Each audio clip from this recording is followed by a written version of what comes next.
어텐션 뉴스 김동빈 기자 어서 오세요. 네, 안녕하세요. 네, 첫 소식은요. 예, 첫 번째 소식은 시니어 아미의 온라인 들썩입니다. 시니어 아미. 예, 시니어 아미. 55세, 75세인 남성을 동원해서 시니어 아미를 만들자. 그러니까 군대에 이 중년 남성들을 모아서 네. 군대를 따로 만들자, 이런 주장이 나와서 온라인상에서 뜨거운 논쟁을 벌어지고 있습니다. 네. 이거는 최영진 중앙대 정치국제학과 교수가 지난달 31일 한겨레 기고한 글에서 이렇게 밝혔는데요. 네.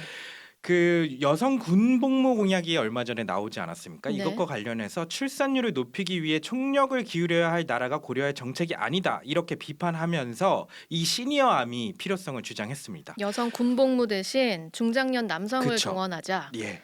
최 교수는 병력 부족 문제를 해결하는 데는 더 쉽고 효율적인 대안이 있다면서 이렇게 얘기를 했는데, 그 자원 입대를 희망하는 건강한 시니어들을 모아서 현재 55세에서 75살 정도 약 691만 명의 남성이 있다. 네. 이 가운데 상당수는 국가를 위해 다시 한번 총을 들 각오가 되어 있다, 이렇게 말을 했습니다. 그러면서 이 691만 명 가운데 1%만 자원해도 7만 명 의 예비 전력을 확보할 수 있다, 대충 이런 주장인데요. 예. 현재 병사들이 받는 월급까지 지급한다면 30만 명은 충분히 동원할 수 있다, 이렇게까지 주장을 했습니다. 이에 현재 각종 온라인 커뮤니티와 소셜 미디어 등에서는 시니어 아미와 관련한 게시글 수백 건 이상이 올라오고 패러디까지 나오고 있는 상황인데요. 예. 시니어 아미에 반대하는 네티즌들은 군대를 아파트 경비원쯤으로 생각하는 것이냐, 이런 반대 의견도 내놓고 있고요. 반면 찬성하는 의견으로는 우리나라 노인 빈곤율이 높지 않습니까?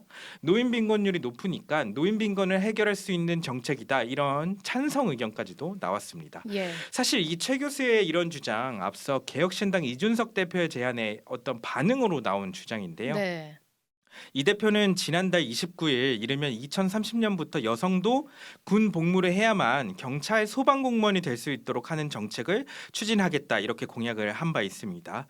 그래서 이 대표는 바로 이런 시니어 아미 논란에 대해서 반응도 내놨는데요. 어제 페이스북을 통해서 개혁신당의 여성희망 복무제의 반대를 위한 반대를 한다는 목적으로 이제는 시니어 아미까지 꺼낸다, 공공근로의 목적과 국방은 완전 다른 이야기다, 이런 반론을 제기했습니다.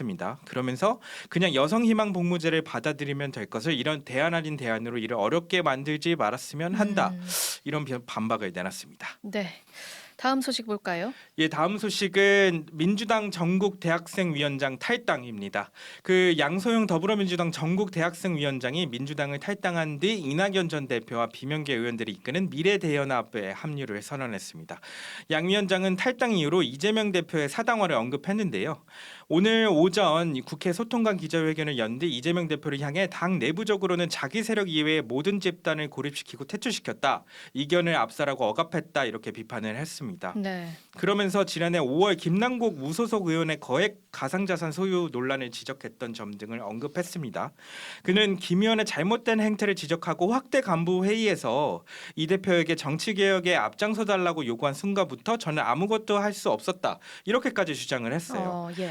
양 위원장은 당 대표 핵심 관계자로부터 더 이상 직무를 수행하지 못할 수 있다는 압박을 당했지만 민주당을 위해 침묵했다, 이렇게까지 주장을 했는데요.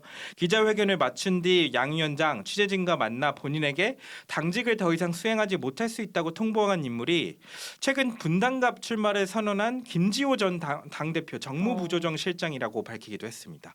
그래서 논란이 좀 더 커질 수도 있다, 이런 예측까지 이재명 나오고 대표의 있습니다. 사당화를 이유로 꼽았다. 네. 자, 마지막 소식은요? 예, 마지막 소식은 어려워진 사과입니다. 네. 이게 먹는 사과 얘기인데요. 네. 사과 물가 수준이 전년 동월 56.8%나 오른 것으로 나타났습니다. 56.8%요. 네, 배 역시 41.2%, 귤은 39.8%, 딸기 15.5% 순으로 큰 폭의 상승세를 기록했습니다. 과일뿐만 아니라 채소류도 일부 품목의 가격이 만만치 않게 올랐는데요. 파 물가 지난해 1월과 비교해 60.8%나 폭등했습니다. 네. 사실 앞서 알려드렸듯이 물가는 둔화세 들었지만 예. 이렇게 서민 체감도가 높은 먹거리 물가는 전혀 다른 양상을 보이고 있어서 그러게요. 네, 걱정이 커지고 있습니다. 명절 앞두고 있어서 네. 이 물가 상승률 잡으려면은 좀 정부에서 많이 좀 돈을 풀어야 될 것 같은 상황이네요. 네. 네, 여기까지 듣겠습니다. 김동빈 기자였습니다. 오늘 하루 뉴스 맥락 정다운의 뉴스톡이면 됩니다. 유튜브 노컷 채널 알림 설정하시면 매일 오후 5시 30분 실시간 참여하실 수 있습니다.